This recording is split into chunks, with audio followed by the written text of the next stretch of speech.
चले next one. In the overhead view of figure 5 forces of same magnitude, 5 forces हैं, पांचों का magnitude जो है वो सेम है। 5 forces of same magnitude act on a square plate. Okay, act on a square plate. It is a square that can rotate about point P. This can rotate about point P at mid length along the edge. So point P इस edge का mid point है.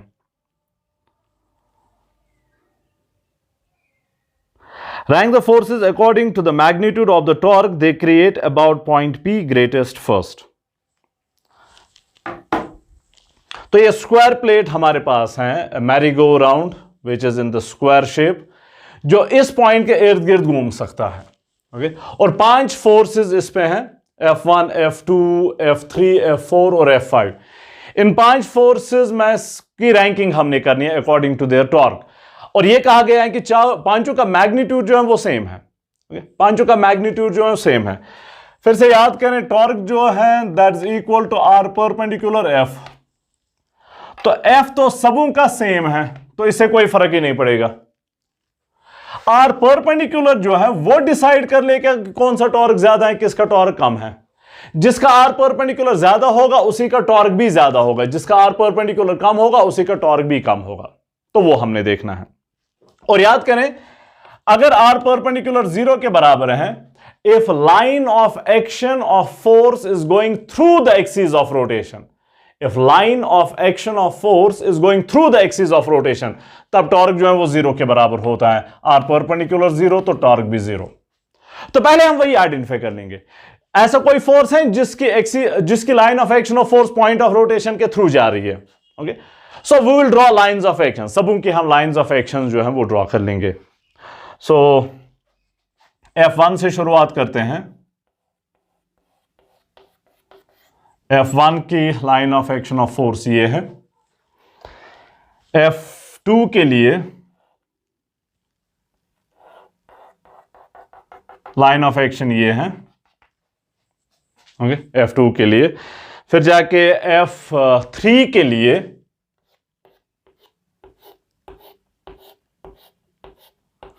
अब you can see इसका point P के through जा रहा है, axis of rotation के थ्रू जा रहा है। पॉइंट 4 के लिए ये है line of action of force, जिस लाइन के अलॉन्ग एक्ट कर रहा है एक्शन ऑफ फोर्स। और F5 की line of action of force ये रही, जिस लाइन के अलॉन्ग फोर्स एक्ट कर रहा है। अब आर परपेंडिकुलर्स को पहले देख लें कि F3 के line of action of force जो है वो पॉइंट P के थ्रू जा रही है, तो उसका टॉर्क 0 के बराबर। तो टाउ 3 जो है वो 0 के बराबर। Okay, tau 3 0। सो टाउ 3 का F3 का टॉर्क 0 के बराबर है, तो रैंकिंग में सबसे लास्ट में आएगा, क्योंकि मैग्नीट्यूड 0 सबसे कम है, तो ये रैंकिंग में सबसे लास्ट में आएगा। अब 4 बच गए, 1 2 4 एंड 5, ये 4 बच गए। इसमें अगर हम F1 के लिए आर परपेंडिकुलर देखेंगे, तो परपेंडिकुलर ड्रॉ करना होगा फ्रॉम पॉइंट P, ये रहा।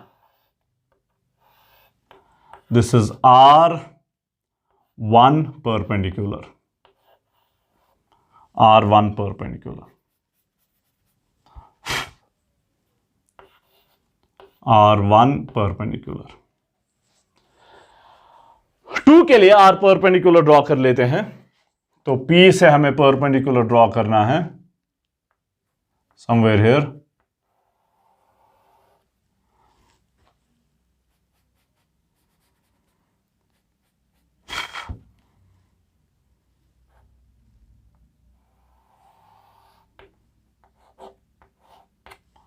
ये R2 परपेंडिकुलर।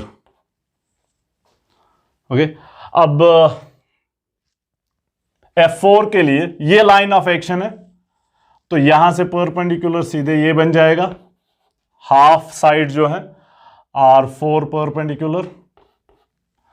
और F5 के लिए ये लाइन ऑफ एक्शन है, तो इसका R परपेंडिकुलर जो है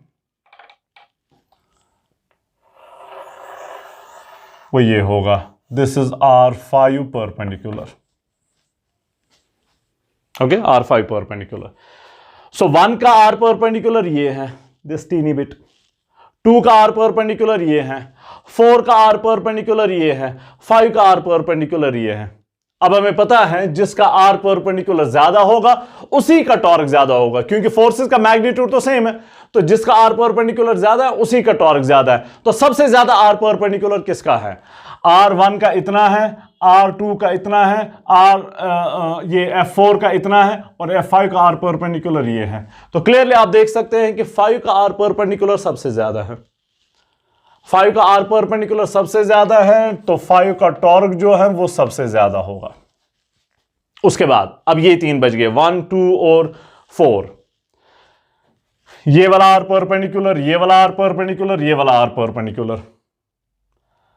अब इन 3 में आप क्लियरली देख सकते हैं कि R4 परपेंडिकुलर ज्यादा है, तो इन 3 में F4 का टॉर्क जो है वो ज्यादा होगा, लेकिन 5 के कंपैरिजन में कम। सो उस 5 के बाद अब 4 का टॉर्क होगा। ओके, अब ये 2 बच गए, इन 2 का R परपेंडिकुलर ये और ये। अब क्लियरली आप देख सकते हैं कि 2 का ज्यादा है, सो F2 का टॉर्क ज्यादा होगा, इन 2 में ज्यादा होगा, ऑब्वियसली उन 2 से तो कम। सो F2 का टॉर्क ज्यादा, सो τ2, सो τ5 ग्रेटर देन τ4 ग्रेटर देन τ2। अब उसके बाद तो F1 बच गया, ये उसका R परपेंडिकुलर इतना, सो ग्रेटर देन F1 का टॉर्क τ1। और सबसे लास्ट F3 का टॉर्क जो 0 के बराबर है, ओके, τ3 0 के बराबर, greater than τ3 which is equal to 0।